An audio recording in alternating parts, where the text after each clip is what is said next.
Hello and welcome to a more than human conversation. I'm here with one half of the tag team champions of BookTube, Tony from an Erudite Adventure. Welcome, Yes. man. Thank you. Thanks for having me. It's exciting. I've been watching your channel since, I don't know, since about when you started, I think. And just, I Yeah, really appreciate a lot of what you have to say. yeah, I think, and I definitely think you were one of the first actual BookTube people who Oh, yeah. watched my shorts. Like, Well, they're about topics that I'm interested in. You do all those ones about like the mythical creatures and everything, and I'm just like, I like this. So, yeah. yeah, that's how I started this whole thing. I actually did it on TikTok, and then when people Mm, finally and the reason I started on TikTok was like, oh well, I want to do like it was supposed to be like 1 minute monster or whatever, yeah. something sort of like that, and then I kept using TikTok just because it had a green screen feature, and my YouTube app wouldn't let me do it, and then eventually now I just put everything over on here. But yeah, I remember like seeing you kind of jump on like the mythical creatures, and then um well, no, I actually haven't done Merlin yet, but all Arthur and Hercules and all Hmm. that. So Yeah. I feel like our interests are pretty close when it comes to stuff like that. I think so. No, I don't know. There's certain characters, Robin Hood, like you just did. Um, King Arthur is the other big one that I I'm convinced that they were real in some form or another. Whether or not it's exactly as the tales describe is up for debate and all that. But I there's too much evidence to suggest that they are for me to not believe it. So Yeah, I am 100% into any of that stuff. Like I watched when I was in high school, like everybody else was out partying. I was on the History Channel watching everything about like, was Arthur real? Would he be based off of these people? I mean, I love ancient history, and just there's too much time has passed and we've lost too much stuff for yeah, certain stories to pass thousands of years and not have something to be true, in them. yeah, yeah, absolutely. But Yeah. and I mean, I like mythology as it is. Just the way that well, I mean, I spent the most amount of time looking into Greek and Roman mythology, um, and how that influenced their culture, how that influenced or how the culture influenced that, and how that's continued down through time to now where we're at, where it's had a reemergence and with like Rick Riordan's Percy Jackson books and everything, and how it's still influencing things. I loved the Greek myth long before I read Percy Jackson, and it's just Yeah. Yeah. I mean, yeah, I just love all that stuff. And again, like you said, how it's influenced, everything from the way we write our novels to our comic books and movies and entertainment, mhm. plays and all that stuff. I mean, it's just, you know, uh, the gods were actually it was more to them, but it's like that's their superheroes, and stuff. Yeah, And yeah. I love that idea. That's a cool way to look at it. I don't know that I've ever thought of it in those terms. Though, that I mean, like the demigods and Perseus and Theseus and all these other characters were their equivalent to modern day superheroes, and that's, I mean, it's there's a lot of evidence to suggest that a lot of those characters were real as it was too, but not, I mean, not all of them, obviously. not Yeah. not Hercules, at least in the way that he's described and everything, but it's quite possible that there was some guy that had really good genetics that was just Yeah. super strong and did a bunch of cool things. Yeah. I mean, and that's the way I think too. It's because it's like we don't know a lot from back in those days, but um, yeah, like you said, when the average person or the average man was 5'8" or 5'7", there could have been a guy who was, in it mid 6 foot tall, really, really jacked, and could have been so much stronger than everybody else that, you just layer stuff on top of him, like Air Jordan. Of course, Michael Jordan can't fly, but 1,000 years, 2,000 years from now, when there's just whispers of him, oh man, they had a Yeah. guy who could play a sport that could just fly, it's possible. Uh-huh. You never know. Yeah. And with the advances in technology, they'll look back and be like, oh, so this was the precursor to that. No, he was just a guy who could jump. Yeah, I mean, I love that. And one of the first questions I like to ask, everybody is like, who got you into reading? Like, who was the person that kind of pushed you to, get into this, reading lifestyle, I guess you'd say? Well, I don't know. I guess it would be my parents in that we were homeschooled, and so we were taught to read, force ourselves to read it because for especially getting into like junior high, we were basically self-taught completely. We were told what to do by the parents, and then we'd go and do it on our own, and we'd teach ourselves. And so there was so much reading that was involved in that. But I can't specifically point to a time when I wasn't reading. It was just kind of like, all right, here's a book, let's read it. A lot of what I remember reading most in my earliest years would be like the Magic Treehouse series. And that's, since then, there was a time in high school, so between probably like 2012 and 2018, that I wasn't terribly big reader. I continued reading. That's not true. It was probably like 2014 to 2018, because 2012 is when I first read Tolkien, and then I spent the next 2 years reading Tolkien. And then I didn't really read a whole lot until I did continually read, but not a whole lot. Not the 20 or 30 or 70 books that I read last year or whatever it was.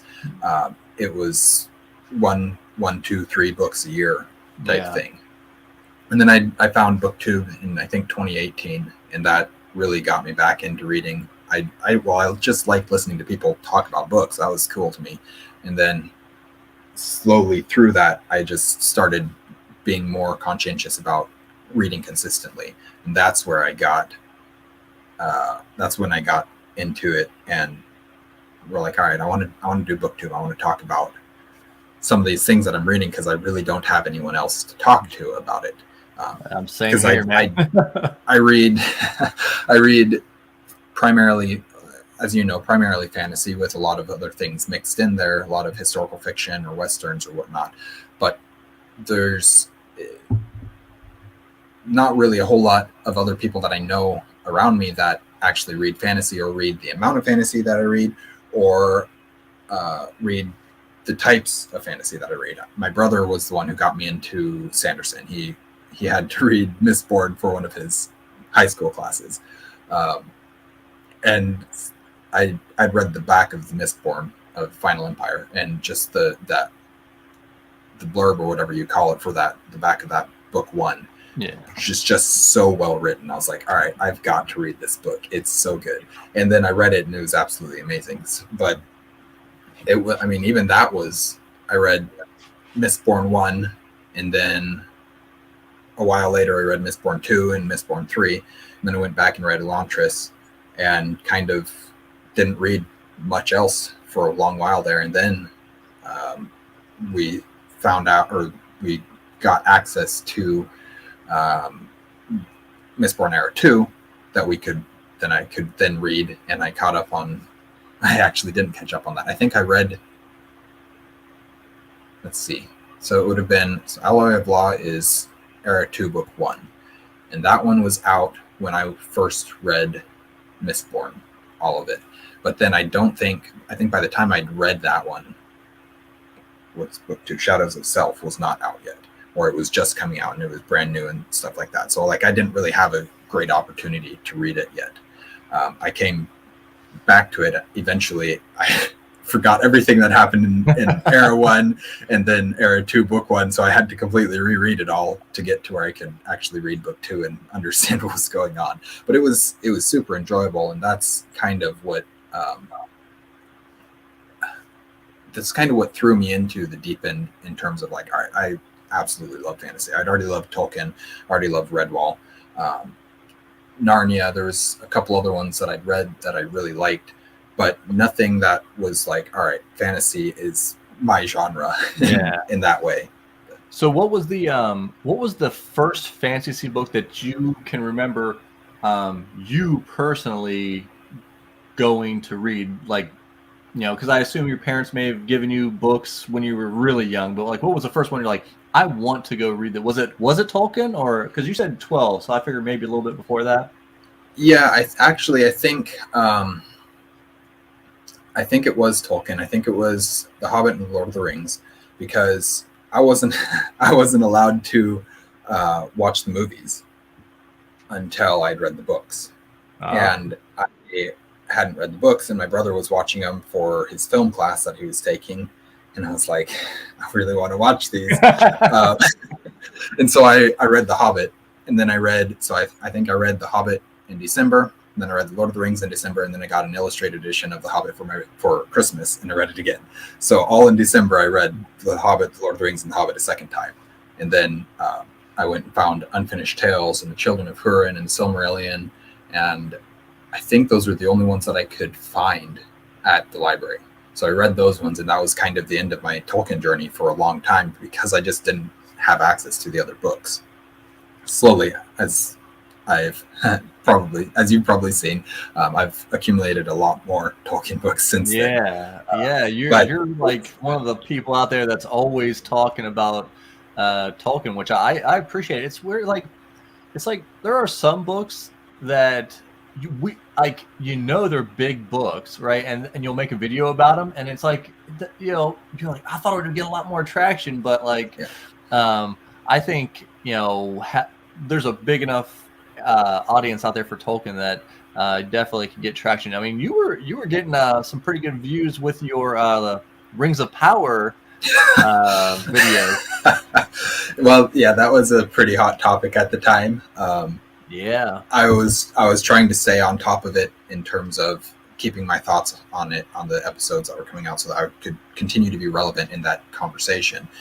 But that was a hard show for me to cover, because I wasn't impressed with what I was seeing, and that I don't really care to talk bad about things, and so I was just like, me too, more disappointed than anything else, and that hurts so much worse, doesn't it? I'm not mad, I'm just disappointed. But I still haven't finished it, because my wife lost complete interest after episode 3, and I'm just like, so when that happens, I gotta find time to sneak episodes or movies in. But I mean, it was a beautiful show. Absolutely. You can tell they spent hundreds of millions of dollars on this show, because it might have the best aesthetic I've ever seen for a TV show. But just some of the acting was not on point, and I haven't read Lord of the Rings yet.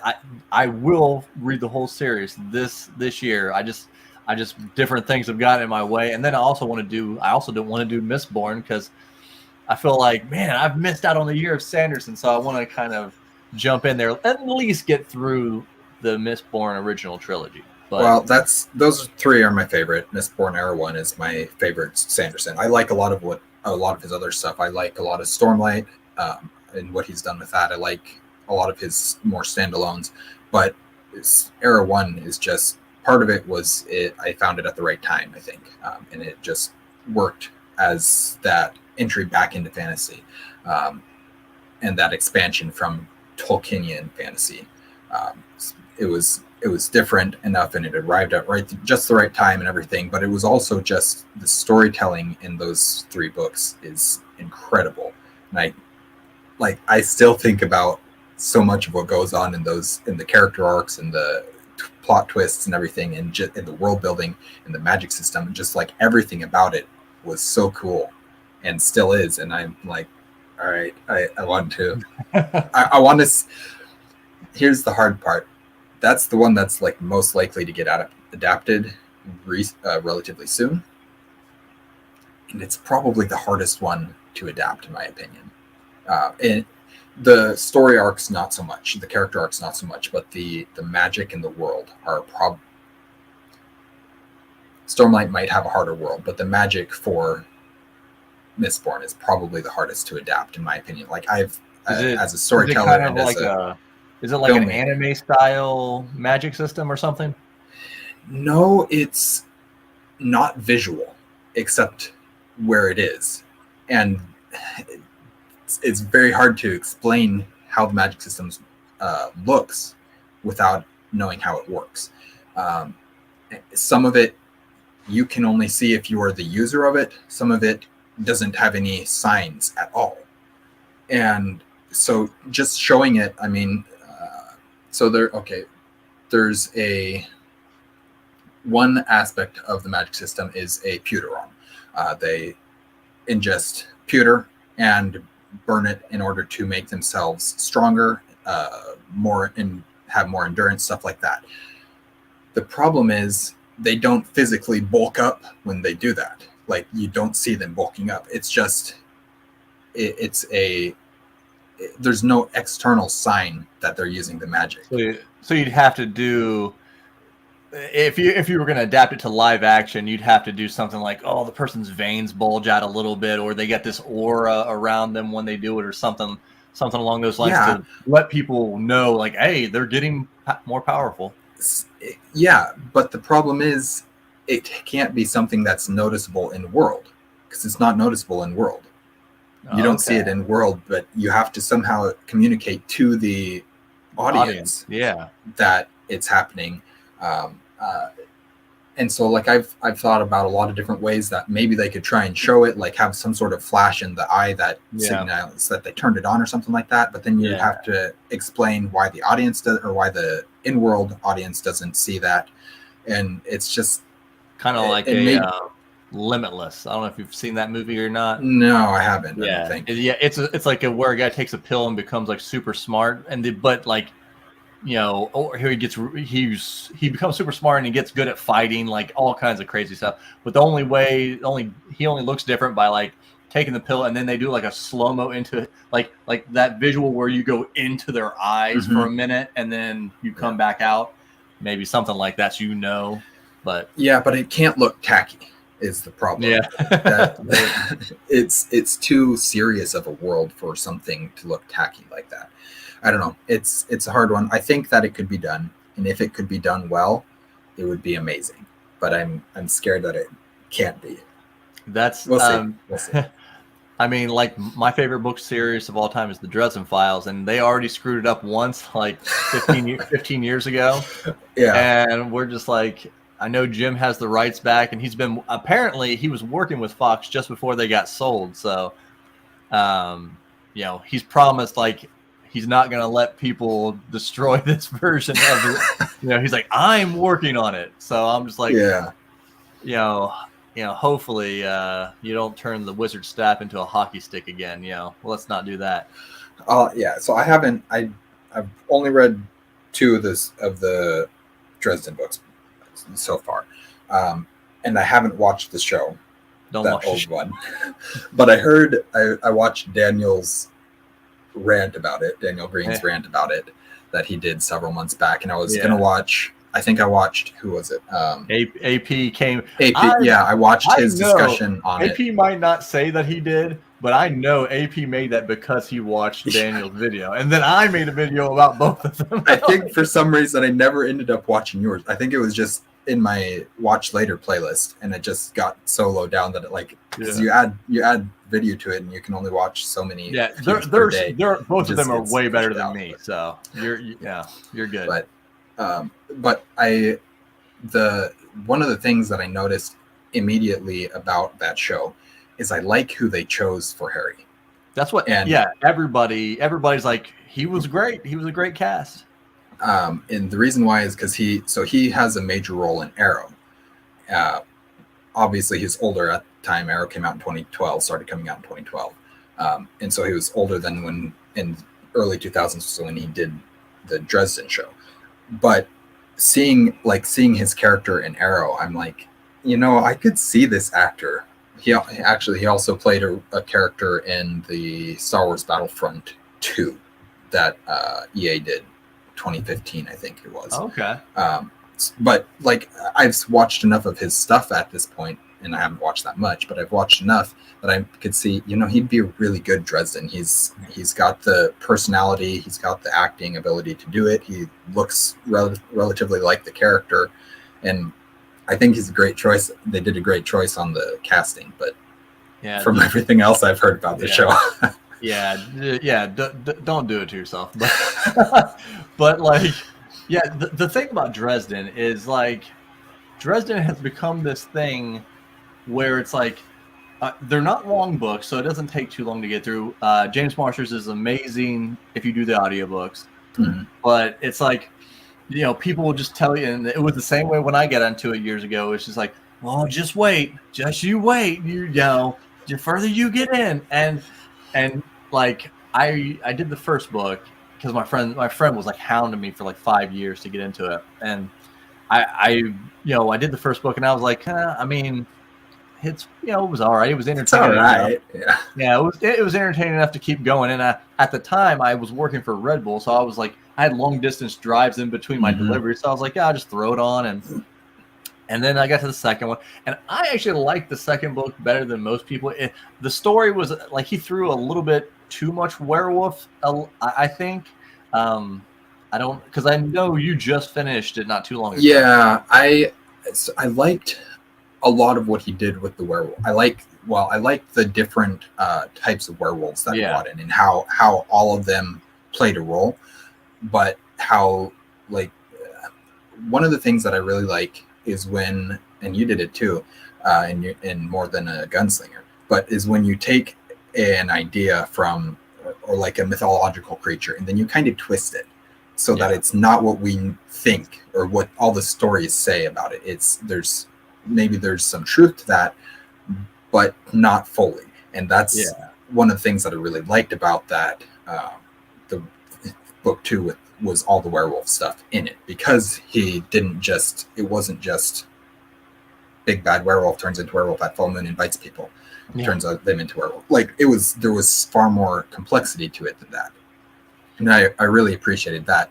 It was just, I don't know what it was about book 2. It was like, it was fine, but there was something about the story that I was just like, can this be over yet? And it wasn't that it was bad. It wasn't that it was poorly written. It was just like, I'm ready to be done. Thankfully, I was doing it on audio, and it's really easy for me to push through books on audio. Yeah.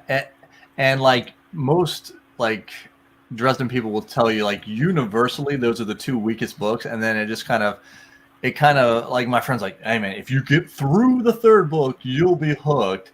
And there's just a scene in the 3rd book that it's just like, so much cool stuff surrounds it that you just need to know. You need to know about the rest of it. And Jim was really smart about that. And they get better and bigger, and then at some point, I can't remember right off the head, but once you get into a certain book, you're just like, it's like being lost for the forest of the trees. You're like, how did I end up in an epic? Like, I thought we were urban. I thought this was just gonna, So it's really good. But like I said, I want to, I didn't really start picking up my reading until last year. I mean, like, I probably got like 2 weeks, and I'll be on for a year. But I had about 60 books last year, and that's like by far the most I've ever read. Like, the year before, I did 20, but that was because I had been on a couple people's channels, like you said, like, before that, it was like a couple books a year, maybe 3 books or a year or so. And so I'm like, I got all these, I'm watching all you guys like do all these books. I'm like, man, I gotta catch up. I really want to get into some of these. So I've been trying to knock out some big ones. Like I did the First Law. I mean, and then I'm about to do, I'm almost done with Red Rising. I'm trying to get into some of the, trying to catch up before July for the next, but like, Pierce Brown his book started off at like a normal size book, and like he's like, now that I got you hooked, 800 pages. How do you like that? Yeah. And I'm just like, I mean, I don't know, like, if I'm one of the few people, but I'm just like, I went I did 3 Malazans back to back to back. I did the final book of the Dark Tower at the same time, which is 900 pages. So I did like 4 books that were close to 900 to 1,000 pages, like in succession, and it melted my brain. And I was just like, I can't do these big books. So I've been trying to keep them under 600 or as much as I can. Yeah. No, I mean, I love massive epic fantasy books like Lord of the Rings or Wheel of Time or Stormlight or whatever. But sometimes you just need a break. Sometimes you just need a smaller book that's one of the things I love about Westerns. So much of the time they're short, and you can just read a Western in between, resets your brain. They're not necessarily like comfort reads. I mean, they are, but they're not. What is the term that everybody's using for Legends and Lattes? Palate cleanser. Yeah. Yeah. So, but I mean, I love, like, I read Louis L'Amour. That's the primary Western author that I read. That's my wife's dad. Is his favorite. Like he's read every single book. I want to buy him like this special edition signed one, but it's like they want like $1,000 for it because I know he passed away. So it's just like, oh man. But yeah, I need to get into some of his books for sure. He's a very good storyteller. He's maybe not the most impressive writer, although he does a very good job at pacing and immersion.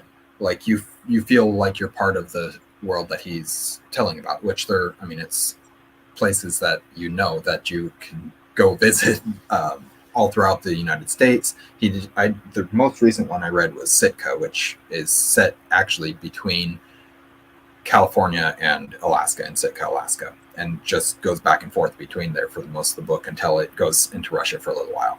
But that's cool. Just like in Russia, you read it, and I feel like I'm in Southeast Alaska while he's just describing the landscape and boating through all the channels and everything. You're like, this is so cool. And that's what I find so much of the time with his books, is you just get immersed in the story and in the world, and it's just like this. Part of it feels like coming home because it's familiar in that way, and I really like that. Well, and I mean, this might be a hot take, but when I'm reading, a book or listening to a book or whatever, like technical writing and prose, I think are a little overrated. I want someone who can tell me a story, like you said, well, his prose maybe not super purple or fancy or whatever, but tell me a story that I want to just keep like feed me, and just drag and make me like open my eyes and be like, oh crap, I'm in the real world. I thought I was I thought I was there. That's part of why Sanderson is so popular, is because he's a great storyteller, and he just throws you into the world, and then you're there, and you get to explore it with the characters, or you get to know more than the characters or less than other characters, and just the way that you learn about those worlds and then follow the stories and relate to the characters. He's popular for a reason, and it's well deserved. But so I know you play this instrument, and I know that you like Westerns. So the question is, violin or fiddle? Both. What is it? Actually? So is there a difference? There is. In terms of the instrument, not really. In terms of the difference is the music that's being played. Violin is far more like a classical. What you think of when you think of classical violin music, that's what people consider violin. Even orchestra or film soundtrack stuff, that's all violin. Fiddle is, you pick up your violin and you play around, and there are songs that you can play, fiddle tunes and whatnot, but so much of it is just you have the violin and you play and you have fun, and you don't worry about the technicalities of the music. And I've done both. My violin teacher, he's fiddler as well. He's very good at both of them, and so he taught us to start with the classical so that you can know how to do all the technical things that you can then translate into fiddle and just play around and have fun. But we learned classical songs at the same time as fiddle tunes, and we just had fun with it. And that's a great way to learn it. Which one I prefer? I don't know that I don't think I prefer one over the other. I like them both for different reasons, and I think that's part of why the violin is so popular of an instrument in that way. It's just you can play the different styles, and they're completely different. They're not. You can have some crossover in terms of skills, and I mean you can have like turnarounds and stuff like that you do, or trills or whatever. But it's the way that they're used in the different music. One is intentional, but I just decided to intentionally add it in here, or accidentally add it in here, and then it's unintentional. But if you just keep going, then it's not a mistake. Yeah. So, and like, I did like the song tag or whatever, and I tagged you guys in it. And like it said like pick one instrument, and I said piano. But like, yeah, to me, like if you want to make any song, and I'm big into like rock songs, but I love when a rock band can put in a violin or a piano into their songs. I just think those two instruments make every song immediately better. Like I agree. No, I love violin and I love piano, and they're amazing, and they add so much to an orchestra or a group or a band or whatever. Sorry, just a second.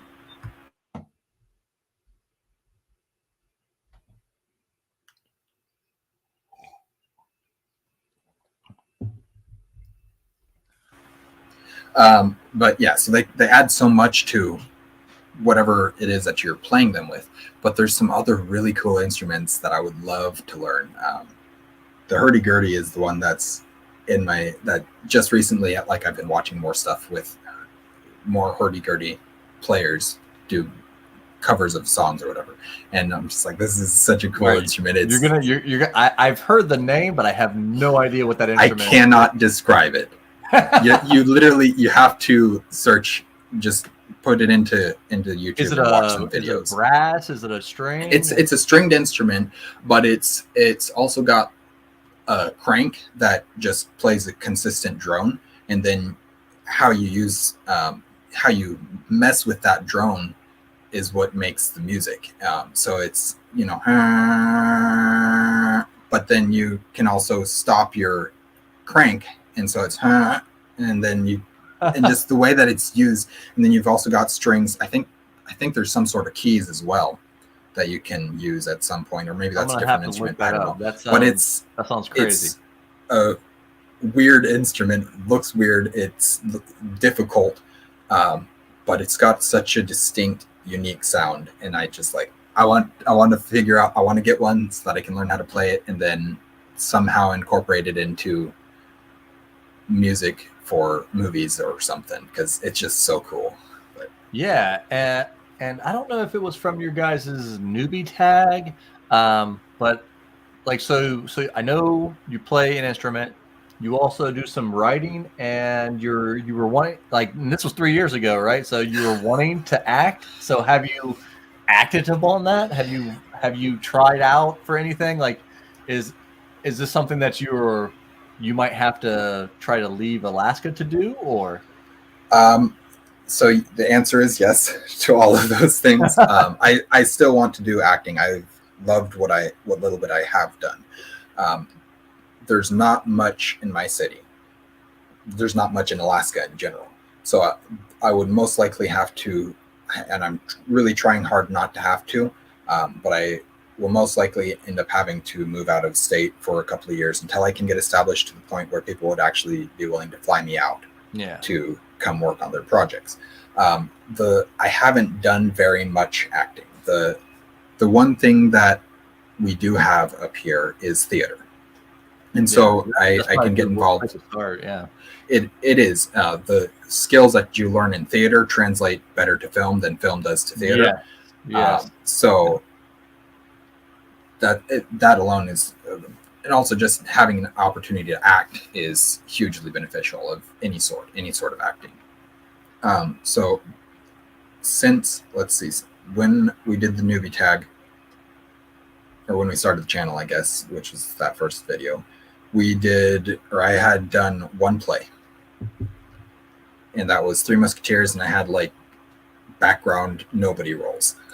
And it was fun. It was so much fun. I had a couple lines that I had to learn, a lot more fencing. I did a lot of fencing and swordplay in that play. Yeah, that's awesome. And that was fun. Since then, I haven't done anything until last winter, or this winter, I guess, last fall semester of 2022.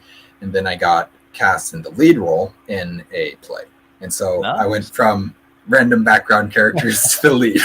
And it was lots of dialogue and lots of depth to the dialogue. And it was so much fun, and it was so challenging, and it pushed me way further than it had any right to do, honestly, but than I ever expected it to.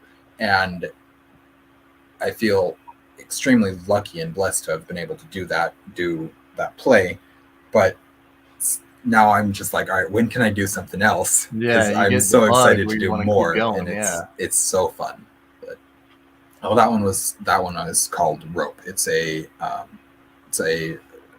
murder mystery thriller, except that the murder and the mystery isn't. We know who did it from the beginning. I did it from the beginning. But then the play is about seeing if we can get away with it and so the whole play is me and my roommate, Brandon and Grano, I played Brandon, have a dinner party around a chest, and inside the chest is the dead body. And so they're trying to see if they can make it through the evening without anybody finding out.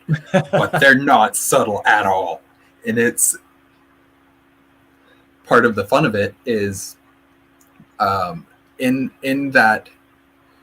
the group that they have over, there's like two bumbling idiot of characters, one who's brilliant peer of Brandon, and then the father and the aunt of the murdered man. And so you're playing with all these different characters, and it's so well written. It's so good. And I just like, I don't know that I did it justice, honestly. I don't, but I had so much fun trying, and that's really all that I could do in that point. And it was, I mean, the guy who played Rupert, who was like the peer, I worked with him on Three Musketeers as well.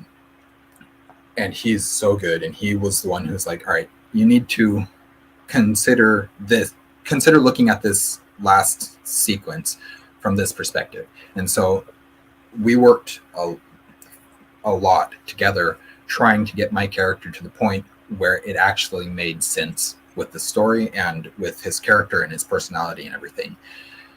And it was hard and it was challenging, but it was so fun, and it was really, really good for me.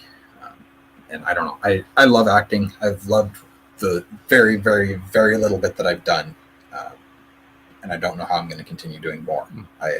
It's one of the things I'm looking into and constantly thinking about. Yeah. So you're, now for people who don't know, you actually live in, a town called North Pole, Alaska, right? Yes. Yeah. So where is that, close to Nome, close to Anchorage, or it's like, I know Alaska's huge, so you might not be close to anything, but I mean, no, we're closest to Fairbanks.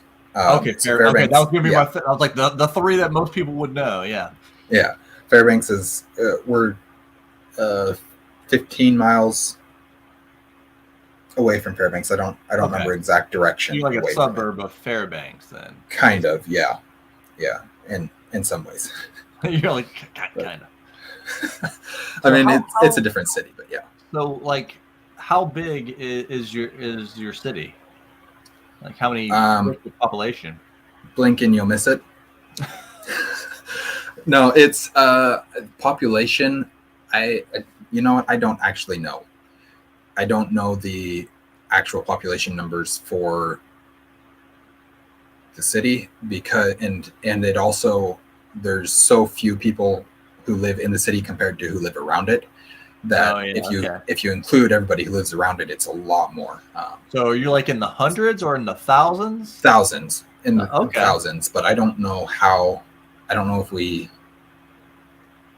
I don't know. 15,000 is what's sticking in my mind, Okay. Well, I mean, that's about the and that's size that's of with the surrounding area. yeah. So That's about the size of the city that the Circleville where I kind of grew up, but I also grew up in a little village of 400 people. So, uh, you know, so I kind of know like the small town like feel of stuff, but yeah. So because I was just thinking as you were talking about acting and stuff, I'm like, well, I mean, you'd probably have to go to Fairbanks or Anchorage if you wanted to like really get into. I mean, I'm sure those two cities probably have some kind of theater going on, don't they?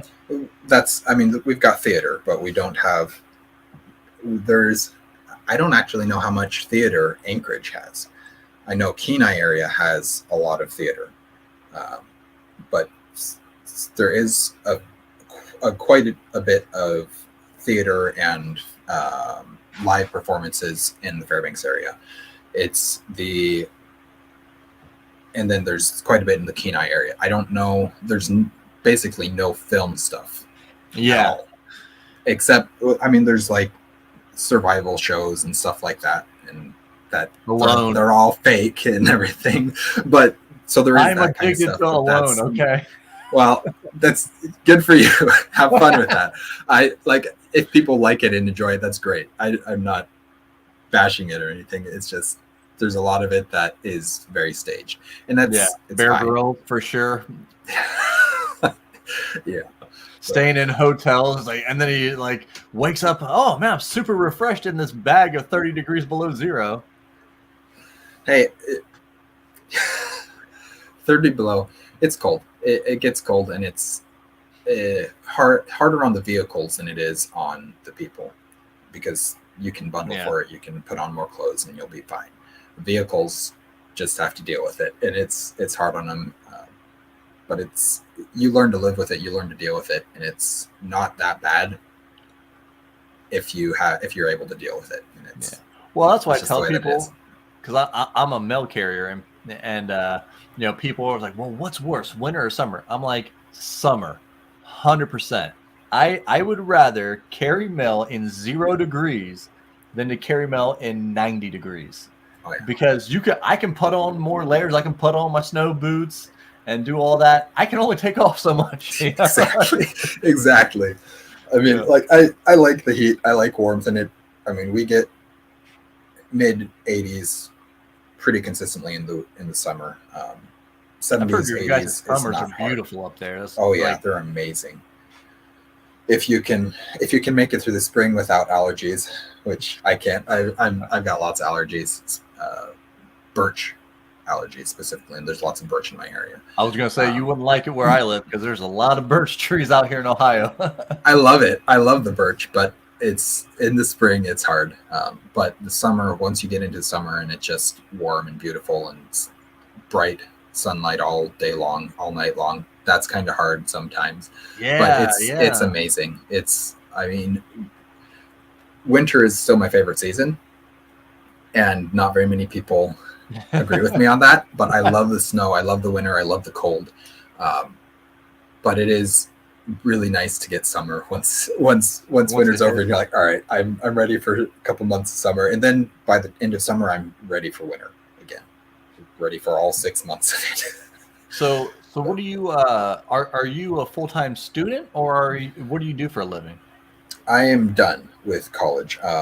I went to college for Spanish, and I minored in music performance. Um, since then, I graduated in 2021, December 2021, and so all of 2022 I didn't really work. It's not true. I worked on my own stuff. Did a lot of YouTube work in 2022, and I did a lot of story work and attempt towards acting type work, personal projects. And then in August, I did throughout the summer, and specifically in August, I went and helped my pastor do some work on his house, and then that was kind of my in-between job. And then I got a job working for the homeschool program that I homeschooled with, and now I just student records, and that was in October. And so October, November, December, so I'm like 6 months in at this point, and so I don't have a career. But it's something. Are you looking to be like get work with the government, or are you working to be like a Spanish teacher or something? I'm working to be an actor. Okay. I'm working to pay the bills at this point. Make some money, get some skills, get some contacts. I could probably get a teaching certificate pretty easily because I completed college. I've got all that stuff out of the way. There's just probably a couple classes that I would need to take, and then get certified for it. And that would probably be a pretty easy thing for me to do.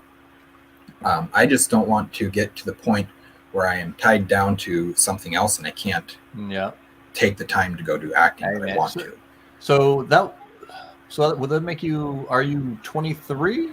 Will be. So that's the perfect time, man, to just go for it, man. That's the one thing I've people have asked me. They're like, oh, like when it comes to writing, like, what do you wish? I was like, I wish I wouldn't have stopped writing. I wish I would have just went for it, because I wrote a ton of stuff, between sophomore and senior year in high school. I wish I just would have kept on it. Mm-hmm. Yeah, man. Whatever if your dream is to act, man, I mean, I would be going as full force as I could. And so, are you fluent in Spanish? I assume then. No, no, not at all. The way that Spanish or the way that a foreign language degree works, if you don't go to a foreign country and get immersed in the culture and immersed in the language, you almost cannot get fluent in it. You can pick it up, and you can learn a lot of stuff. You got to use it. Yeah, you have to be forced to use it, so not revert back to English. I never did that. It would have been awesome, and I have plans to go to some Spanish-speaking countries at some point. When that some point is, I have no idea.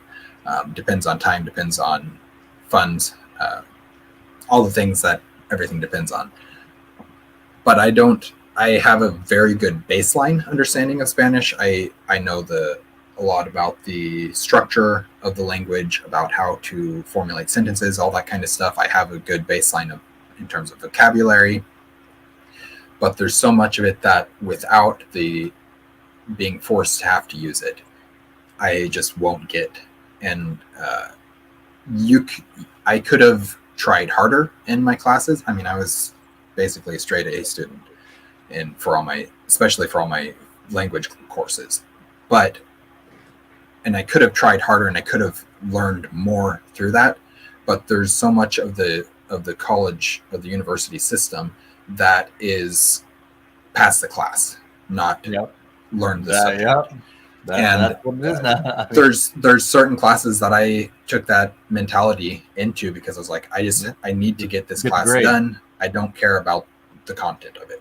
And so some of it was like that. I tried to be better about that with my Spanish, but even some of those, I was like, all right, I'm just too busy this semester. I've got too many other things. I'm just going to pass the class. And that's fine to do, but you don't learn as much as you could if you take that mentality into it. Yeah, I mean, because I was thinking, when you said that you had your degree in Spanish, I'm like, I think a lot of creators are doing now. I don't know if anybody, probably not that I've heard of, anyone does it on BookTube, but I mean, if you could do videos in Spanish, you could roll those over and you could hit another. Like, I know, like there are like YouTube people who have bigger Spanish channels than their English channel, because there's not a lot out there for the Spanish speaking people. and it's something that I love to do, and something that I've thought about doing. The problem is I don't know that I could make it work. I mean, I wouldn't be doing very many of them per month at all. Yeah. It'd be like maybe one a month. Yeah. But it would be really fun for me to, if I could get to where I felt comfortable doing it. Like, I can read off a script. That's fine. That doesn't bother me. It's a little clunky, but I could read off a script, and if I had it written in Spanish, I could read it off in Spanish. The problem is I don't trust that my translation from my English thoughts into my Spanish thoughts is accurate. I don't trust that it's accurate and that it makes full sense. And that's a mental block that I have, because I just need to get over that and just do it anyways. But I can't.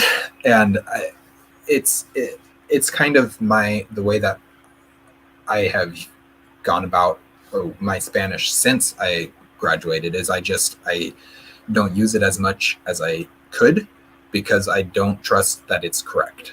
And you don't want to come off as like corny or whatever, because I was taking Spanish there for a while, and I would force myself to go to Spanish restaurants, and while I was there to try to order in Spanish and do all that, but it's just like if you don't use it, you lose it. And that's kind of I just know a handful of words I can get by. If I see people, I can ask them small things, but I wish I would have tried harder.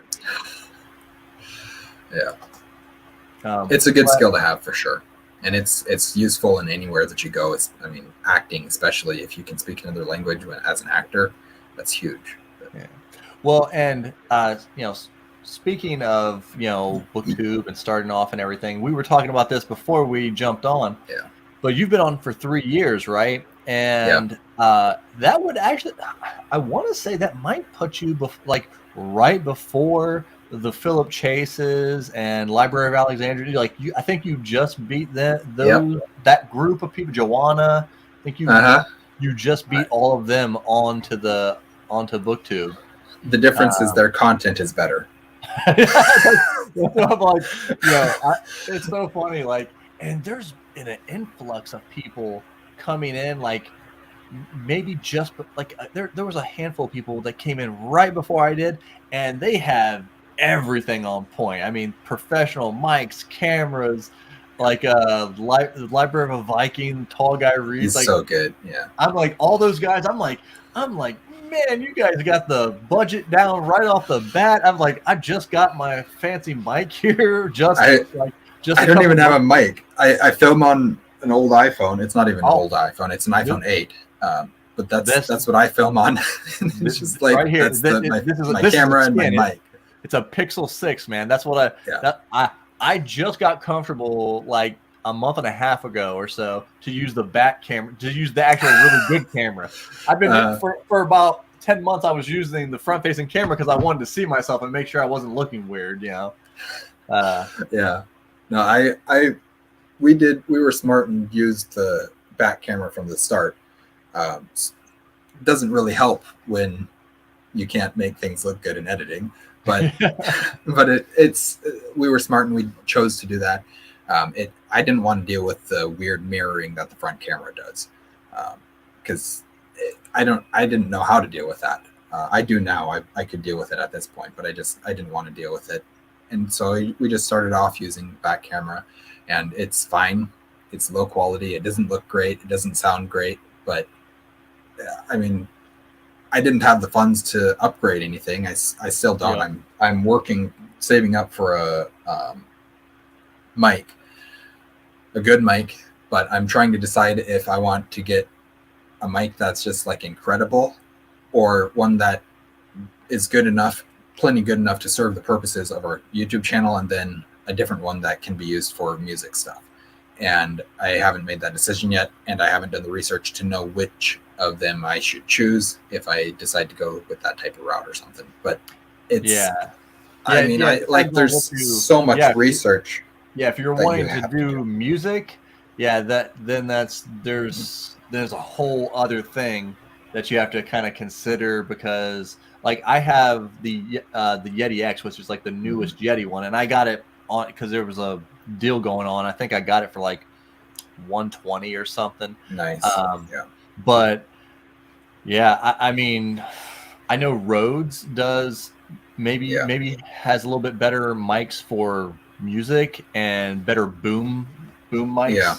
This I wanted this because I wanted a tabletop mic, so that's what I'm using. And eventually I'll get around to a new camera, but it's like if you want like the Allen type of look, you're not getting out of it for less than 350. It's I'm just like, I was like, I got to get some other use out of it too, other than just my channel to put $350 down. I mean, if I was making money from the channel, then I'd be more than happy to do that. Yeah, you could roll it, and be like, but I'm not there yet, and it's like I wish that I was, because I could use the extra funds. I could use the funds to then further the channel, make it better, make it prettier, all that kind of stuff. But it's just I can only do what I can do, and it's going to look bad until I can afford to do more.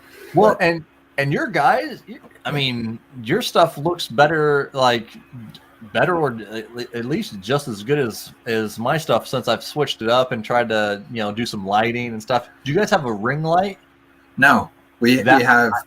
That was the first thing I bought, was a ring light, because I did research and stuff. I'm like, and they're always like, you want to make sure your lighting's good, and I can definitely tell when I miss with my lighting. I can tell the difference. I would go, because you can get them on Amazon or whatever for like $20. Yeah, it's what we've got is we have two.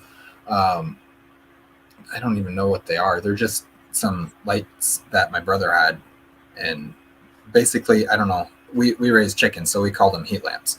Okay. But they're not red. We have a white bulb in them, and it doesn't look great, but it looks better than the overhead lighting, which is what we've got, what I've got here. But we just do what we had access to and made it the best that we could, and then I think went downhill from there. Yeah, I mean, your guys' stuff looks fine, and with and I can tell that you put more effort into the editing. You get the music runs in the background. I don't know if I'll do that for my stuff, but I don't even know how to do that. If I wanted to, I'd have to really look into it. I mean, I edit on my phone, and I use what is it, InShot, and I just upgraded the Premiere for like $10, and it's like one-time pay, so it's nothing fancy, but so I had to use the music because I was tired of background noises and things, I mean, like people walking downstairs or whatever it might be, and I'm just like, all right, I can't deal with this anymore. I'm just going to put music over it. It'll kind of mask it a little bit. Hopefully it'll be okay. And eventually I'd love to not have to use music, or at least not have to use the music that the free download music that I have. I'd like to be able to either write my own backtrack of some sort or something, or just completely negate the need for it by having a mic, having sound padding, all that kind of stuff. But I'm so far away from any of that stuff that until I get to that point, it's just going to be what it is. Yeah, my thing is tell my son to shut up. Don't jump around while you're playing video games. They can hear you.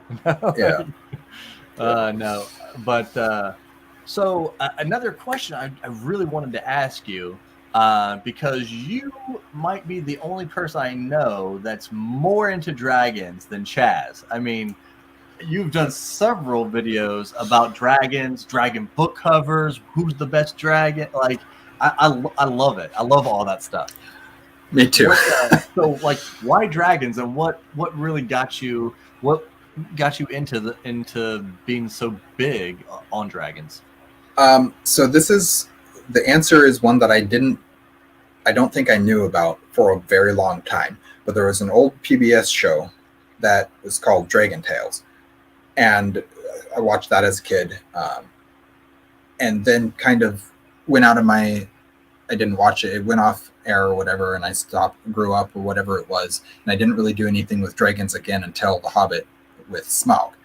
And at that point, Smaug's awesome. You watch the movies, and so well done in the movies. Benedict Cumberbatch voicing him, and everything is just so good.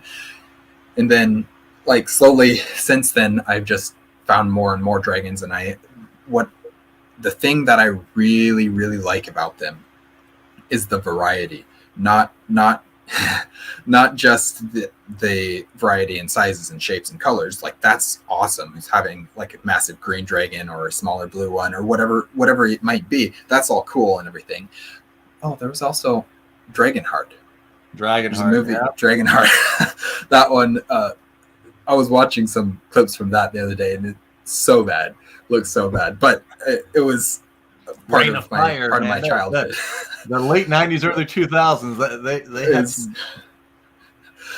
But yeah, so there was that obviously as well as part of it, and it was just I think what was it? There was something that I read at some point that incorporated dragons in some way, and then I just started thinking about the differences and how they're used in stories. How like I don't remember what the video was titled that I did, but my big dragon video essay that I did several months back, where I talked about how the different types of uses that they have in stories, where I can't remember all the phrases that I use at this point, but just how they're used, and then the different abilities that they have. And the one thing that I always think about in relation to dragons is how they're both a fantasy creature and a fantasy race. Depending on how they're used. If they're used as just beasts that roam around, that can be pests, or however, there's something that you have to kill, those are a fantasy beast, fantasy creature.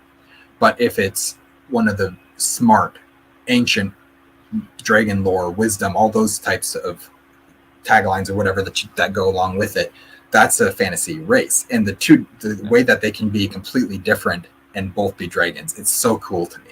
And again, it's how they're used that determines where they sit.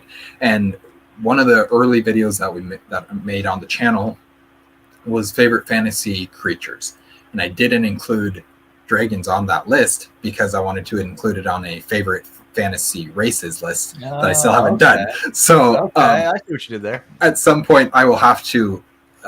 There's a lot of our older videos that I'd like to go back and remake, because I have updated thoughts at this point, and or I have different opinions or whatever it might be, and a lot of them I haven't gotten around to yet. But that's one of the things that I'd like to do is, and part of the start of this whole wanting to talk about the difference between a dragon as a fantasy race and a dragon as a fantasy creature came about with that. Like my start into this topic was that big dragon video that I did whenever I did it end of last year, and I haven't gotten back around to it. I don't have enough time to do stuff. I don't have enough time to write them. I mean, like even Thursday's video for next week, I don't have filmed. I don't have edited. Didn't really know what I was going to do until about 20 minutes before we started. And then I was like, all right, I'm going to do this. I'm going to do this topic that actually Dominish Books and I were talking about.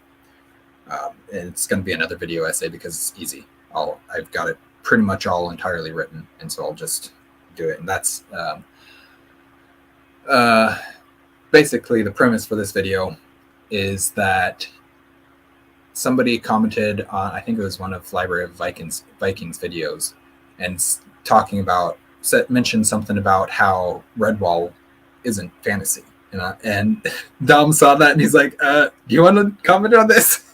And so I was like, yeah, I do. And so it's been, I mean, this was several months ago now, but it's been in my mind to do this video since then. And I'm like, all right, I just need to do this. I need a video for Thursday as it is. So it's a good time for me to get it done. Yeah, I haven't seen that video of his. So what is his thought? So that it's it wasn't Johan. It was somebody in the comments of one of his videos. Oh, okay. It was, some sort of, I don't know. Because he reads all the lists that the internet puts out and comments on them and makes cool videos about them and everything, and way higher budget than I do. But there was something about great fantasy series that should have been on this list or something like that. And one of them that he mentioned was Redwall, and the person commented and said, "But Redwall isn't fantasy," or something like that. And that got the conversation going in between me and Dominish, and then just since then I've been thinking about it and formulating thoughts, and so that's what's going to happen eventually. So did they just put that comment and then that was it, or did they elaborate to why they didn't think it was, like, what would make them think it's not? Like, I haven't read it, so like I think because there's not a whole lot of magic in it, and that, I mean, but it's talking animals. So what would you? So I don't like. What would you categorize that? What else would you categorize it as? That's not fantasy. Yeah, it's and I mean, like, that's one of the things that I'll talk about when I make this video is, like, there's no other genre for it to be categorized. I mean, I'm trying to think of other genres that are close to fantasy that sometimes people talk about. I mean, it could be fiction. Like, but with talking. I mean, because I used to watch Books with Brittany a lot back in the day, and I think she burnt herself out with The Wheel of Time and Malazan at the same time, and so she stopped doing fantasy for like a year, and she got into like magical realism. I don't even know what that actually means. If it's just highbrow term for fantasy. It's still fantasy. It just makes it sound more literary and more professional or something like that. And I mean, that's the whole conversation between fantasy readers and non-fantasy readers. Is the non-fantasy reader, I mean, some of them are just like, yeah, it's not my genre, but there's a lot of them who are like, no, it's lesser. Fantasy is worse. It's not as important. It's not as good for whatever reason. And then there's all of us fantasy readers are like, you don't know what you're talking about. It's just as beneficial as anything else. Well, and in some ways more so. It's so deep too. Like, you could go like on my personal level, like I read anything, but my view is, like, if I'm going to read fantasy, I want to be entertained. Yeah. I don't want you trying to hoist, just views on me and stuff and themes. I just want you to entertain me. Take me into a world. Let me forget about this world, and let's have some fun. But there are those books. If you want to go super deep into your mind, there are those fantasy books out there that will just drag you into the depths of despair and stuff. So, like, I don't understand any of these people who would say, like, oh, fantasy is just junk books and stuff like that. I think we're starting to get out of that a little bit, but maybe that's just because I'm in it now that I don't. maybe I don't see it as much as I used to, but.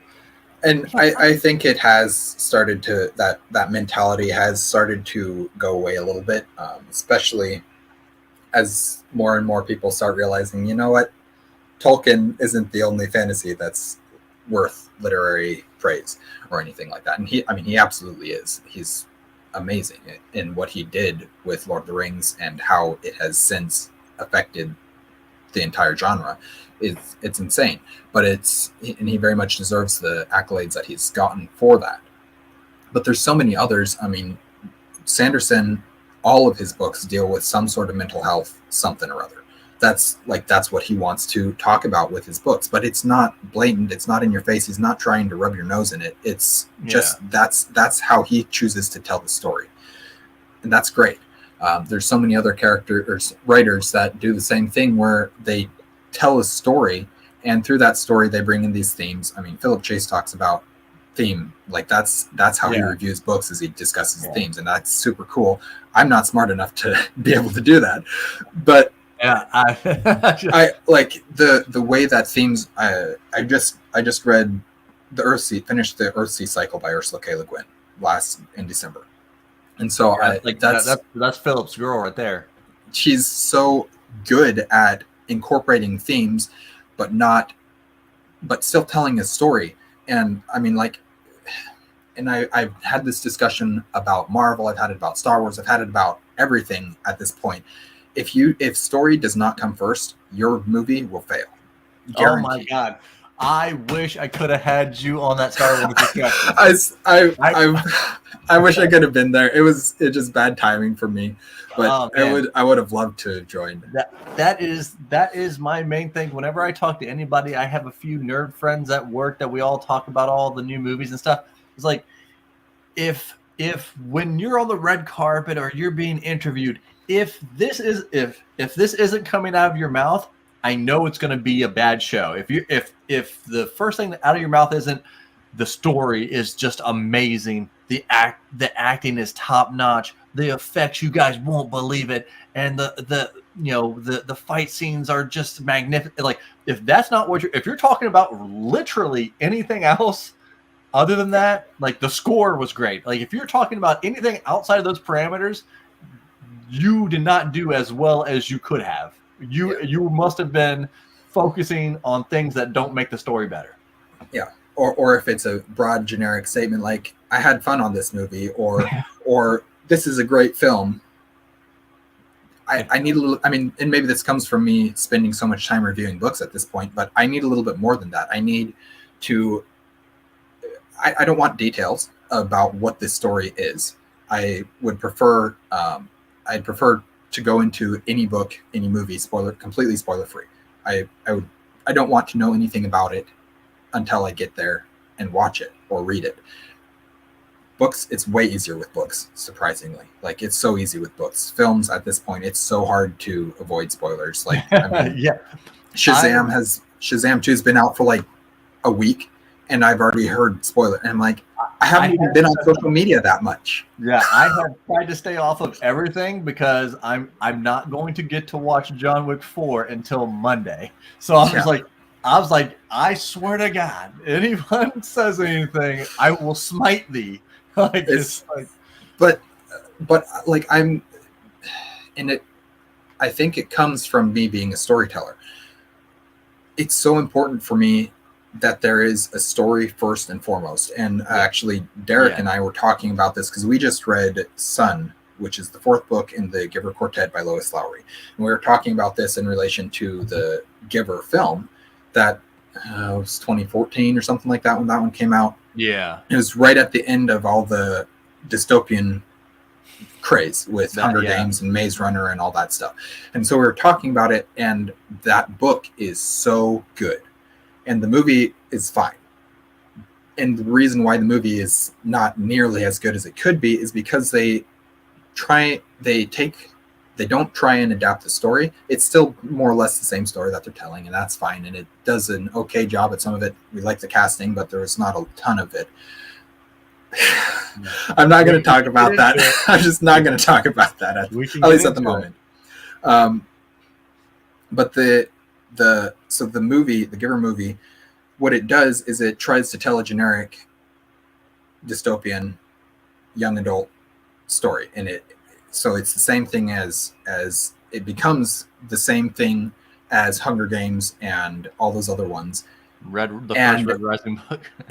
And it loses all of the value that the book had and all of the uniqueness that the book has. And I mean, there's still some cool things about it, but it's just not to the same point as it could be. Yes, there's 4 Giver books: Giver, Gathering Blue, Messenger, and Sun. That's the Giver Quartet. The Giver feels different than the other 3, completely different than the other 3. But I mean, that book is so impactful for me. When I read it, it was like, this is absolutely incredible. I still think about it to this day, and then I've since reread it at least twice. Well, actually, let's see. I reread it before I reread it in early 2020, right after right around the time that we started the channel. I reread The Giver, and then because I just read Sun, I had to reread The Giver because I was like, I don't remember enough about things. And so I just reread it to refresh my memory. But the impact, I mean, even the impactfulness of me rereading it 8-10 years after the first time I read it, it's still there. The story, the quality of the story, the themes that she weaves in to that story, but it all comes after the story that she's telling. It's all secondary, and it's all used to complement and to build up and to help tell that story. I don't know. You can't get away from story if you want your story to work. And yeah. I mean, I have often, not so much on the channel, but I've often talked about Sanderson, how I like his older books better than I like his newer books. And that's not because that's nothing's related to the stories that he's telling. I think he's still just as brilliant of a storyteller as he was 20 years ago when he first started writing. The difference is he brings more modern day politics into his stories, and I don't care for that. I don't care for it if it's the politics that I agree with or the politics that I don't agree. I don't want to see it in the story. It's fine. He doesn't usually overdo it, and which is why I still enjoy his books as much as I do. But I just want to read a story. I want them to tell a good story and not to worry about the other things. And I don't know. It's part of my issue with Star Wars at the moment. Even Mandalorian.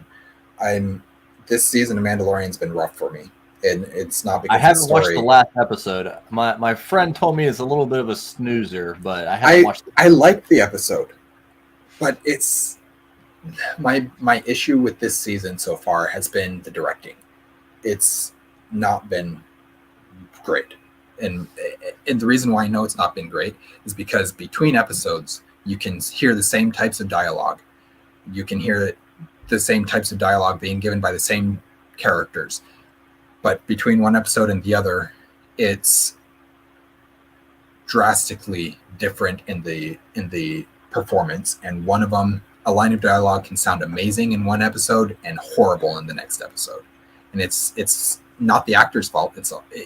I know it's not the actor's fault because I've seen the actors do it differently in previous episodes. Yeah. That tells me that it's the directors, and that's disappointing to me because I was thinking about this last night. Part of why maybe I'm so disappointed in this season, in the dialogue in this season, is because I just did Rope, the play, and that every line is intentional. It has a deeper meaning, and so that's what I'm thinking about in terms of visual storytelling. I don't know. It's just me, but I know there's some comments here that we should. Yeah. I don't. Hopefully I'm not butchering your name. Is it like Choco? You can tell me if I'm wrong. I'm terrible with names, but yeah, it's like, do you think you're more critical of books because you read more? And that's like, I've watched. Like I said, I didn't go out and party and stuff. I was at the movie theater or I was watching TV, and then later I've got into books. So, but I never, a little bit, but I really never got to that point of a critic where I got jaded by movies where, like, oh, if this isn't Oscar worthy, this is very lowbrow type. I never got to that point, and I'm still new to books. Like I said, I read 60 books last year. I mean, I've probably read maybe 100 books, somewhere in that neighborhood total. I'm not like super critical about stuff. Like I said, pros don't really throw me. If your pros are average, but your story is amazing and your concept is really cool, I'm on board. Like I'm a concept person. Like, give me something a little bit new, and bring me into your world. And like, I mean, you've read more than a gunslinger, and most of my books are going to deal with like the hero's journey. Like, I think that's the best. Like, that's my favorite. Yeah. Yep, I love it. Part of why I love Lord of the Rings. It's just the classic hero's journey turned on its head in some places, and that's fun for me. I like seeing the same story told over and over again in different ways. Yeah, putting the message before the story. Yeah. I mean, that is a big thing that's going on in Hollywood right now. Oh, yeah. that they want to push a message, or some I'm not saying me, but some people might say an agenda, into to people. Well, I mean, they know. have. I use that term. I use agenda. That agenda isn't necessarily a negative term. I mean, It depends on what it is. Yeah, it's the way that it's presented that it becomes. I mean, storytelling has always been propaganda. It's all propaganda. It's all that same thing. That you're telling the story for a reason, and that reason is you're trying to tell it to people so that they can see what you're trying to say. Whether if you're trying to say this is a story, this is fun, let's have fun with this story, that's still just as much propaganda as talking about any type of political anything. It is. It's just how we perceive it that's different. Well, yeah, and that it took me a while to kind of, because I've written 3 books now. My 3rd book, hopefully it'll be out by June. And it's a direct sequel to More Than a Vampire. But I thought to myself, like, what am I, like, do I have an actual theme? And, because I'm trying my best. Like, I don't want to put modern day politics, or, like, you actually said it sometime, like in one of my videos a long time ago, you said timeless politics, or things that have always been around. I was like, those are fine, like, because that's just your generic everyday. Thousands of years people have been talking about that, so I'm cool with those things. But like, if I had, like, so I was like, well, what is the main thing that runs through these books? And the only thing I can really think of is hope. Like, never give up. That's the one thing that I put into all of my stories. Is like, even when everything looks as dark as it can be, there's always that burning light at the the ember that's still there. And always run to the light. Never give up hope. And I mean, that's great. Like, that in and of itself is probably one of my favorite themes. Just the hope, the never giving up, the idea of redemption, of being able to come back, turn away from past wrongs. And I mean, you probably can't ever make up for them, but you can be a new person. You can start over. You can try again. You can try and be better. And I love that. That's my entire religion summed up. I mean, it's like I can't get away from it. But I don't know. I mean, there was something I was trying to say, and I think it might have gone away. Oh well, we can continue on. Well, do you have anything to say about the Brandon Sanderson article? Not really. I'm not a journalist.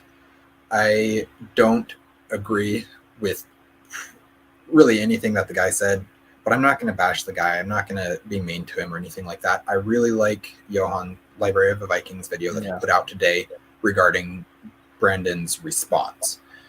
I watched Daniel break down the article, and I was furious at the article, as furious as Daniel was, and that's fine, but I just kind of moved on past it. And I don't agree with what he said. I don't like the way that he wrote the article, but it doesn't affect me. It really doesn't affect me. It affects Sanderson a little bit because he's the one that it's about. But I'm not too worried about it. I think Sanderson responded appropriately and far more professionally than the article was written. Yeah, well, and here's the thing. It's like, honestly, if Sanderson wanted to be petty about it, like, he could have sicked his fans on this guy. There are other fandoms that will just bomb people who go after their favorite director, their favorite author. Like, he could, he has enough. He has the power, the ability. He could absolutely do that, and which is part of why I respect his response so much, because it's just he took the way high road. Yeah. Well, and it's funny. Like I watched Library of a Viking, and I've heard some other people talk about it. I haven't read it personally, so I don't know it line for line. But some of it, and I listened to a little bit of Murphy talk about it. She was really good with what she was. Yep, she's good because she actually met him, and she actually did the same thing that the guy in the article did. She spent the whole day and lunch and all that. And I've watched a bunch of his lectures and how he writes because before I started writing, I was I don't know if you've ever seen any of her videos, but like Jenna Marassi, she's like the big author tuber, like gives you all the don't use these tropes and blah blah blah. But but it's just a good thing to kind of start off with. So I watched all these people, and I watched Brandon Sanderson, and I could see how some of the stuff the person said, like Sanderson does seem kind of like a boring person. Like, he's very methodical and very this like I think he said like one of his books was like a 200-page plot outline, and I'm just like, wow, but he can write as much as he can write, and I actually want to make a video about this on the side. It's like, and I'm going to take my time making this video because I really want to like get it out there. Like, he writes really fast, but I watched a video where he talked about his writing process, and he like does not keep normal hours. And he's like, I didn't become a writer to keep normal hours. He was like, he wakes up at like noon or something like that, and then writes for 4 hours, then spends time with his family, then goes back to writing for another 4 or 5 hours, and then plays video games at like 1 o'clock in the morning for 3 hours.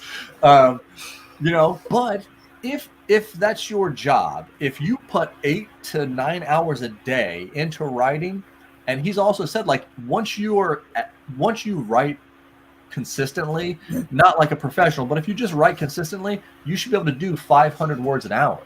I mean, so if that's the case, if you are really a good, he's probably pumping out 2,000 to 5,000 words a day. Yep. That he has a 2,000 word limit, or not limit, but that's a goal per day is 2,000 words. Well, and that's not that much. Yeah, and Stephen King does 6 pages a day, and a page is 250 to 300 words. When at my peak, when I wrote Gunslinger, I wrote it in 79 days, and it's about 79,000 words. So it's 1,000 words a day. I work 10 hours a day. I do a 1 hour commute both ways. So it's like, just anytime you can get it in, I use Google Docs on my phone. So I pop it up, or I'll use the voice to text if I can't, do that. So it's not out of this world. Like, sure, he might be the fastest writer, but it's not like this thing that can't be attained even close to if you have a work ethic like he does. Yeah, absolutely. And he's not, he's not the fastest writer. The reason why he can consistently pump out so many books, 2 to 3 books a year, is not because he's actually a terribly fast writer. It's because he has a team in place that he has built to allow him to do that, where he can sit and write for 8 hours a day, and then still have time for his family, still have time for his personal enjoyment, and beyond they take it and deal with it from there. Yeah, like you said, he has a team. He can block out no social media. You take care of my social media. You take care of my emails. I have to write, and I've always thought to myself, it's like if I had 8 hours a day, there's no reason I couldn't do 2,500 to 3,000 words a day. It would. There's no reason you couldn't do it. And Nicholas, said he might be boring, but why write for a 4,000 word on it? And one of the other kind of bigger fantasy people, I don't know if he did a video on it yet, but he did a community post, and he's like, why would Sanderson's people even let him get in that situation? And my thought, and that's what I commented is, well, Sanderson over the last year and a half with the whole Kickstarter thing, and even slightly before that, has just had hit after hit after hit, and he got so much goodwill from this Kickstarter. Like nobody thought that it was going to be as big as it was. And so it's been nothing but good stuff for him for like a year and a half. I mean, even people who are like, I don't like Brandon Sanderson, they don't really bash him. They're just like, okay, it's not my cup of tea. So I assume his team just didn't even imagine that somebody would come in and write something slanderous like that, and I don't know, maybe he didn't have that intention when he went in there. Maybe he just legitimately found nothing of interest to him as a writer about Sanderson to write about. And I find that hard to believe. I just picking his brain about world building would be incredible. Yeah. But that's for me. That's for me as a storyteller, as someone who loves developing worlds that I can set stories in. Maybe other people would think differently, and that's fine. There's absolutely nothing wrong with that. But it definitely seemed like when they kind of towards the end of the article, because I kind of listened to like what Murphy was saying the person was writing, and it definitely seemed like they went in, because knowing now that it wasn't just him, it was Murphy was there, so I guess they had some bigger journalists and booktubers and stuff that got to go and meet him. They definitely went there to do that. I just can't imagine. And then they were starting to talk about his religion and everything, and I'm like, okay, you don't go into a person's house, you already know that they're religious. They went in there with an agenda to kind of come out and be like, oh, and like we talked about earlier, this fantasy writer's terrible. Like, who would read? I'm like, you're talking to probably, if he's not the biggest, he's definitely top 3.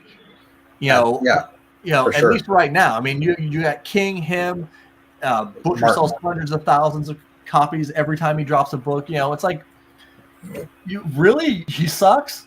Come on now. I mean, like I have my criticisms of Sanderson, absolutely, but I'm never gonna just like blatantly bash someone. It's not my personality. It's not the way I think. I don't care to do that. I have no desire to do that. If I don't like something, I'll mention it. Or I'll just completely leave that out, ignore it. And I mean, most of my reviews, and in fact, most of the books that I read, I rate fairly highly, because I appreciate what I get to the end of the book and I appreciate what was done. I don't have I rarely DNF a book, and I rarely have a book that I get to the end and don't enjoy. There's been a couple, but there's not very many. I'm the same way. Like, I'm pretty solid about picking the type of book that I'll pick up, and I've only ever DNF'd one book. There's a Sarah J. Maas book. I tried, man. I really did. I just and you know what? I brought that on myself because I did the poll. Mm-hmm. I was like, you guys pick who's the most overrated, and so but yeah, and I only have one negative review. That was Stephen King's Elevation. That was bad. And then I wasn't a big fan of Homeland, the R.A. Salvatore, the Dark Elf trilogy.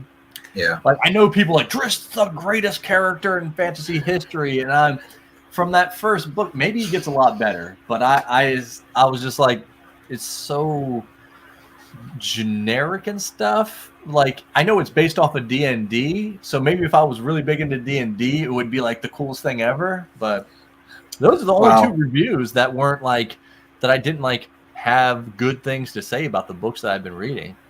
Yeah, I know, and you're not alone in the not getting all the love for Drist. I know Liam from Liam's Lyceum does not like Drist. Does not like the Drist books. He's like, these are extremely overrated. And he reads, like, he's built his channel off of reading Forgotten Realms. So it's like, you're not alone.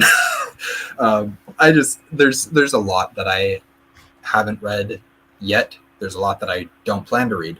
I don't plan to read a Game of Thrones or Song of Ice and Fire. I don't plan to read that series. I have no desire to.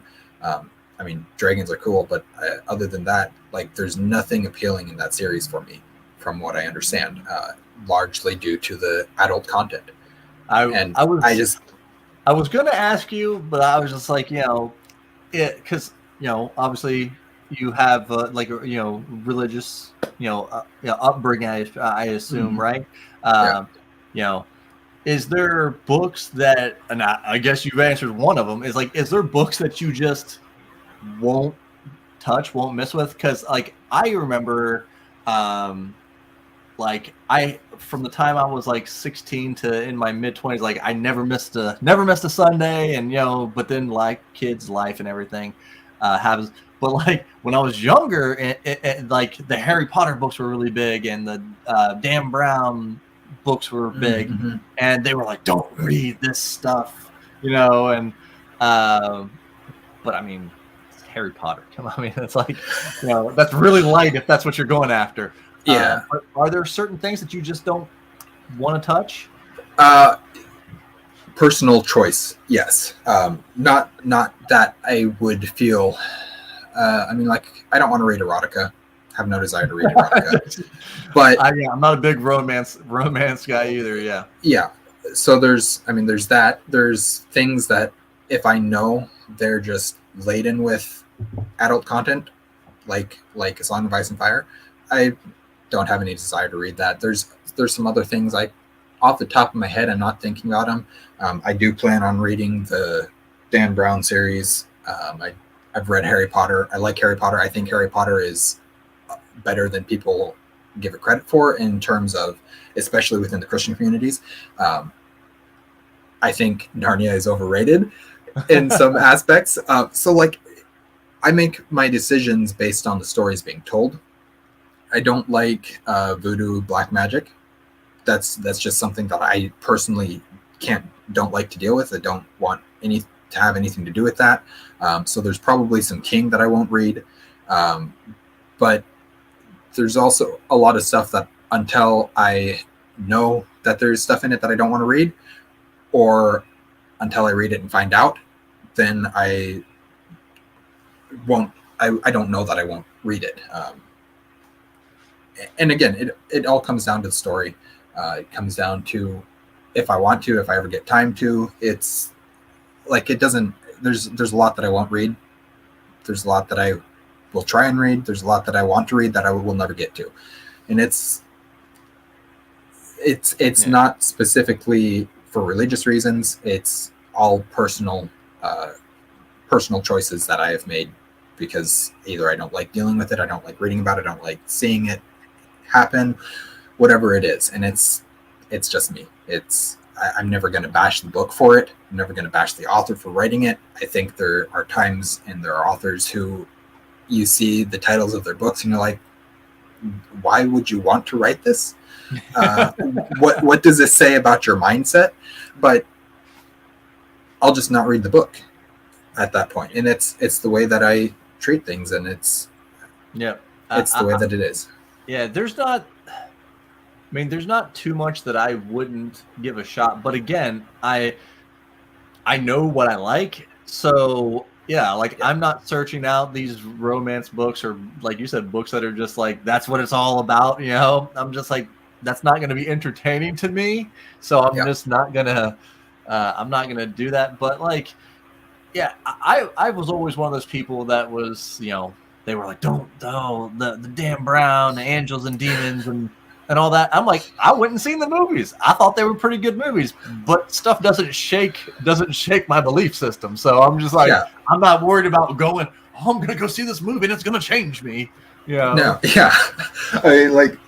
I'm not afraid to DNF a book. I don't do it very often. I'm not afraid to DNF a book, though. I'm not afraid to walk out of a movie or shut it off if I am not enjoying it. But it's very rare that I come across that, and it's very rare that I, especially with movies, that I go into it not knowing what to expect from it, and that's fine. It's if I ever come across that situation and I go watch a movie that has stuff in it that I was not expecting and that I don't want to see, I'll walk out. I'm not afraid to.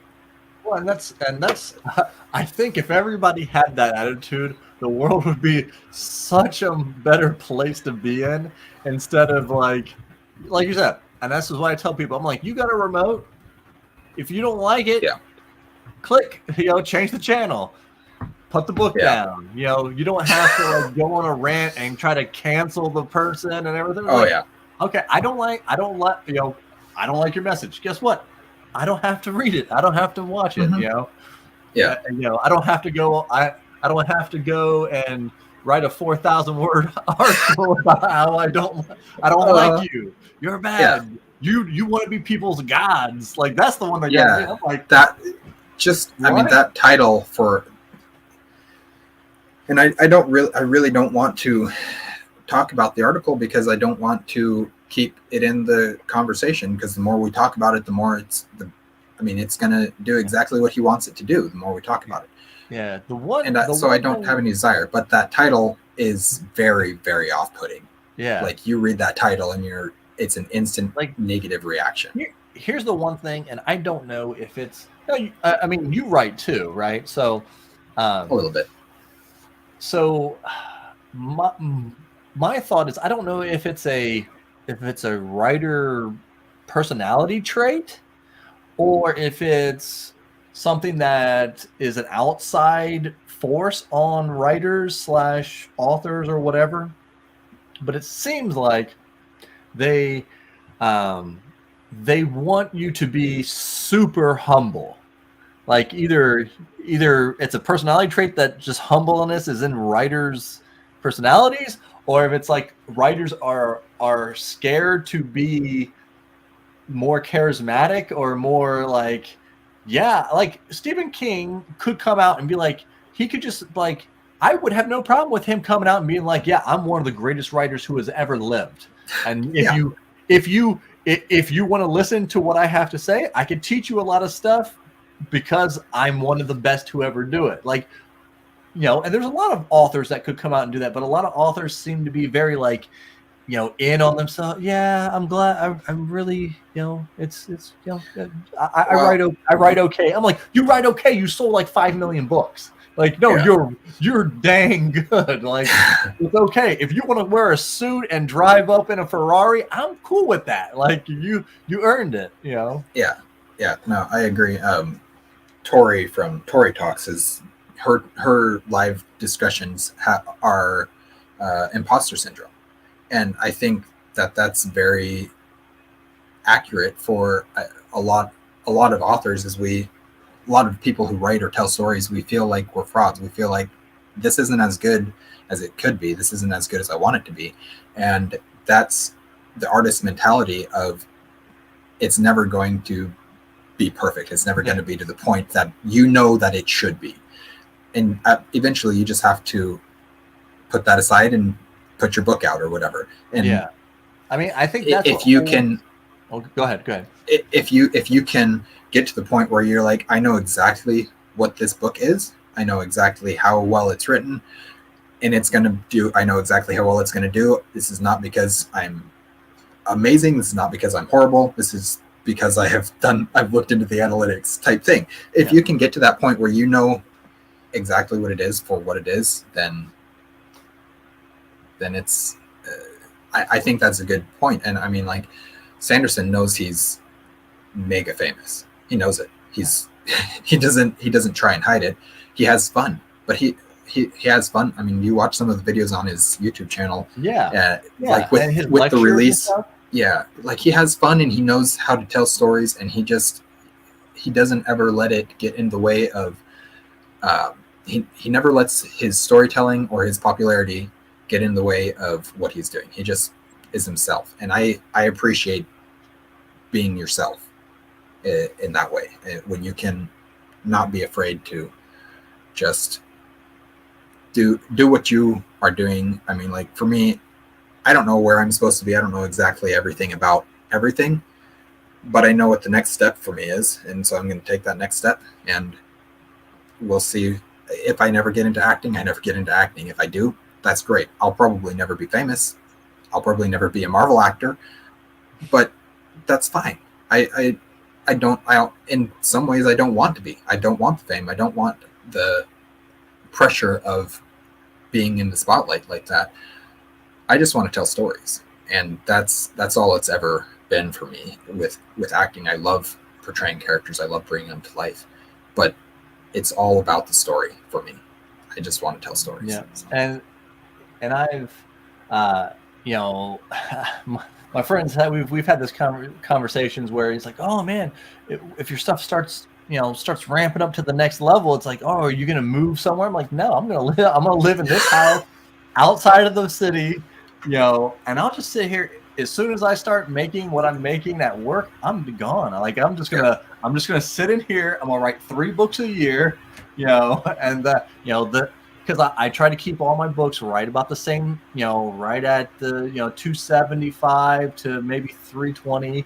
I'm not trying to write too big of books. I want to write I just want to write a lot of books. That's that's my goal.